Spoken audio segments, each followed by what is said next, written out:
Alright, Barakatah Yahweh, Barakatah Yahweh Shai, Barakatah Yahweh, Barakatah Yahweh Shai, call Halal Yahweh Bashim Yahweh Shai.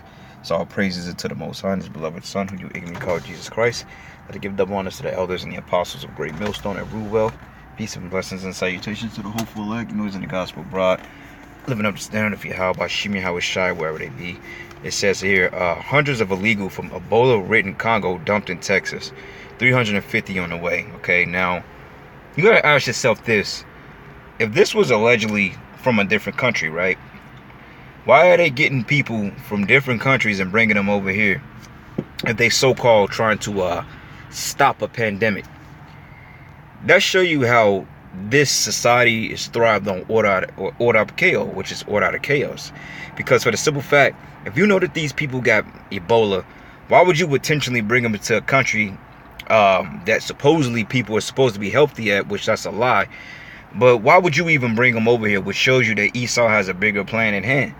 All right, because like we said, man, like that movie, that TV series is called I think it was Hot Zone, when it deals with this Ebola virus. It goes back into the 80s when they first allegedly found this virus, which I believe that they stated that it came from like a monkey or something, but I believe that they invented it, and then they got these guinea pigs who they test these different diseases out on and these forms of biological warfare on, and then they set them up with the patent so they can make money off of it. Okay, but it says here, major threat ignored by mainstream media. But it says hundreds of illegal aliens from the Democratic Republic of Congo in Africa, which is currently experiencing a massive Ebola virus outbreak, have been dropped off at San Antonio, Texas, and hundreds would arrive in the near future. Wow, so that show you right there how this stuff is going to spread. Because like I said, man, or like we say, not me, but us as a unit, they need a crisis here.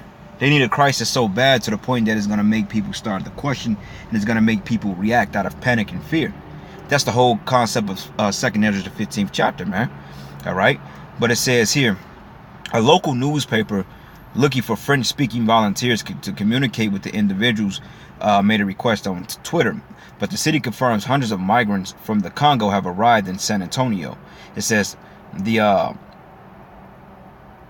it says here, the city is in desperate need for French-speaking volunteers because they speak that language of Creole or French.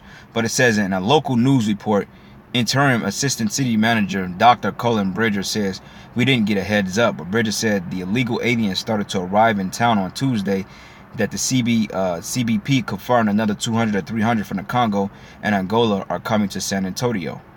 All right, so this shows you right here that these devils are behind it, man. I mean, period, point blank, period. This is what they're going to use in order to quarantine a lot of people out because, hey, this virus is out here. But the so-called white man, the Red Hebrew Edomite, he's behind this madness. All right, and this is a video that somebody took from their Twitter account. Downtown San Antonio's bus station just got a little busy. Dr. Colleen Bridger, the interim assistant city manager, says the Congolese migrants started coming in on Tuesday and said they traveled with a group of about 350 migrants through Ecuador to the southern border. When we called Border Patrol, they said, yeah, probably another 200 to 300 from the Congo and from Angola will be coming to San Antonio. That includes Masenji, a Congolese migrant who didn't want his face on camera but told me via Google Translate he came to America for security reasons and said, quote, my family is staying in my country, but with the help of the USA, I can get it back. But this language barrier is why the city is in desperate need of French-speaking volunteers to help get many of these individuals to their final destination. If you speak primarily French, that would be really helpful. Wednesday alone, the Migrant Center saw a total of 450 people, Spanish and French-speaking, during the day and housed 375 of them at Travis Park Church at night. The city opened up the Frank Garrett Center to house the Congolese migrants for the weekend, but after that, they're not sure where they'll put them, especially since they don't know how long some of them will be here. The plan was 350 of them would travel from San Antonio to Portland. When we reached out to Portland, Maine, they said, please don't send us anymore. We're already stretched way beyond our capacity. So we're working with them now to identify other cities throughout the United States where they can go and begin their asylum seeking process. Jalisa Nazari, 10-5 Eyewitness News. Alright, you notice that this video kind of edited out because they didn't mention that that country is in an outbreak of Ebola. Alright, that's why it says a major threat ignored by mainstream media, and they said that they're trying to circumvent these people in different cities. Hey man, that shows you that this virus, and I guarantee you that one of these people may be sick, or Esau may slip a mole in there and object one of these people just to spread it. Alright, but I'm going to try to play it again and see if it don't skip this time, because that was kind of funny how that happened. Downtown San Antonio's bus station just got a little busier. Dr. Colleen Bridger, see how they cut that out right there? That's kind of weird, man, but this is known for a city that's ridden with Ebola. You know, and that's crazy, man. But hey, brothers, that's why, hey, in the name of Yahweh Shemi Hawashai, man, we got to pray in that name and ask the Lord to keep us safe, man. Alright, because this time of evil and pestilence is coming among a city near you.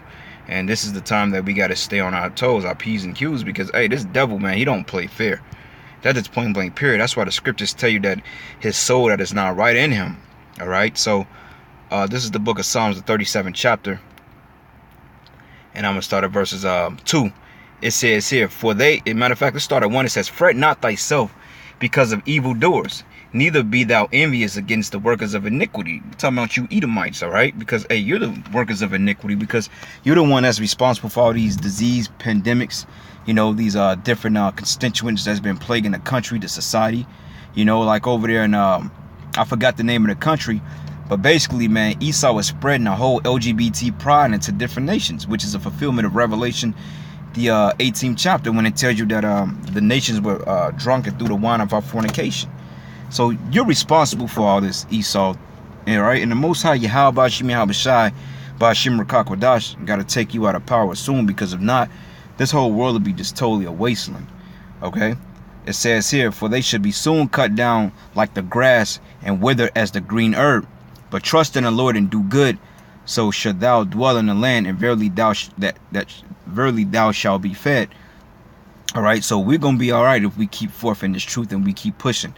All right, because for the simple fact that you Edomites, man, you think this is a damn game. All right, but going down to verses, I'm gonna jump around a little bit.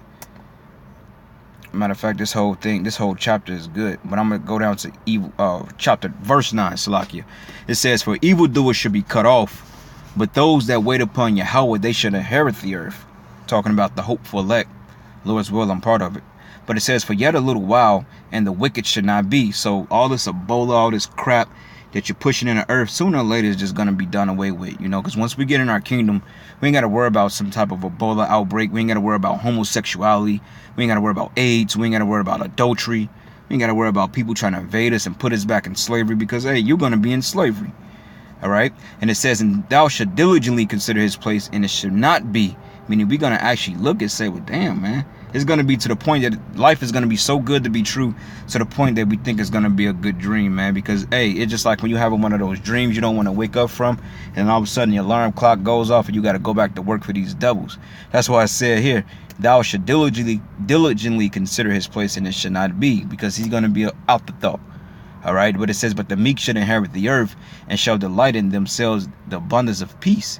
But the wicked plotted against the just, and gnashed upon him with his teeth. But the Lord shall laugh at him, for he to see that his days are coming. So this is all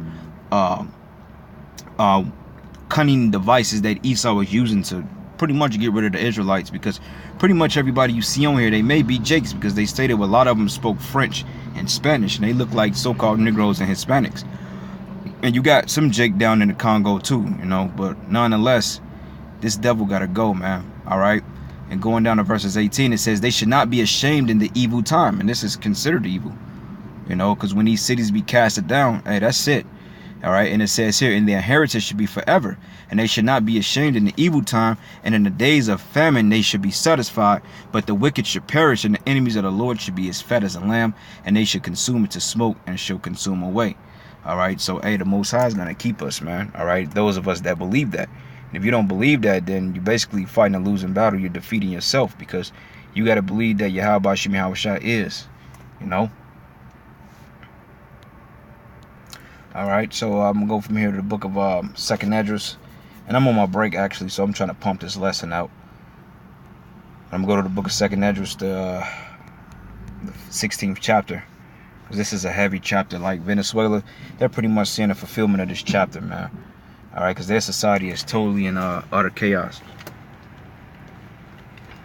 All right, but this is the book of 2nd Esdras 16, and I'm gonna start at verses 17. It says, "Woe is me, woe is me, who would deliver me in those days?" This is a man of the Lord asking that particular question, all right, because he's back here on the earth. But it says here, in the beginning, it says, "The beginning of sorrows and great mournings, the beginning of famine and great death, the beginning of wars, and the powers that stand should stand in fear," which the powers goes into the governments, all right. It says, "The beginning of evils, but what shall I do when these evils come?" But he said the beginning of famine, the beginning of pestilence, man, because, hey, these 300 plus people and more are coming. Let's just say if 6 of them is affected. You know how quick a pandemic spreads? And they say it ain't airborne, but hey, who knows why Esau is spraying these chemtrails, though we know it's to manipulate the weather. But nonetheless, man, hey, they could spray this shit in the air and it become what it is. But it says, "Behold, famine and plague and tribulation and anguish are sent as scourges for a minute." So it's all judgment for the Lord to get even with the wicked doers. "But for all these things they should not turn from their wickedness, nor always be mindful of the scourges." So at the end of the day, just because they're getting jacked up, they're still going to be wicked and not consider their deeds, man. All right.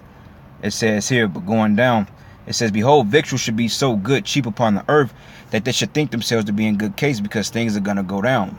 You know, Esau is going to mash the price of inflation until it's really, you know, until he can't do it anymore, basically. All right, because the banks are going to go down and the economy is going to collapse. That's to pretty much put you people in a false state of hope. But grow up, and it says, "And the evil shall grow upon the earth, sword, famine, and great confusion. But many of them that dwell upon the earth shall perish of famine, and the other that escape the hunger shall die. The sword shall the sword destroy. And the dead bodies and the dead should be cast out as dung, and there should be no man to comfort them. For the earth should be wasted, and the city should be casted down." All right. So that's what's getting ready to happen in the modern day times we're living in. But anyway, with that, all praises and glory and honor that's due to Yahweh Shemi Hawashai. Double honors to the elders, the apostles of Great Millstone and rule well. And peace and blessings and salutations to the hopeful elect. Noise in the gospel broad, lifting up the standard of Yahweh Shemi Hawashai, wherever they may be. And with that, Shalom and the Bible Ball.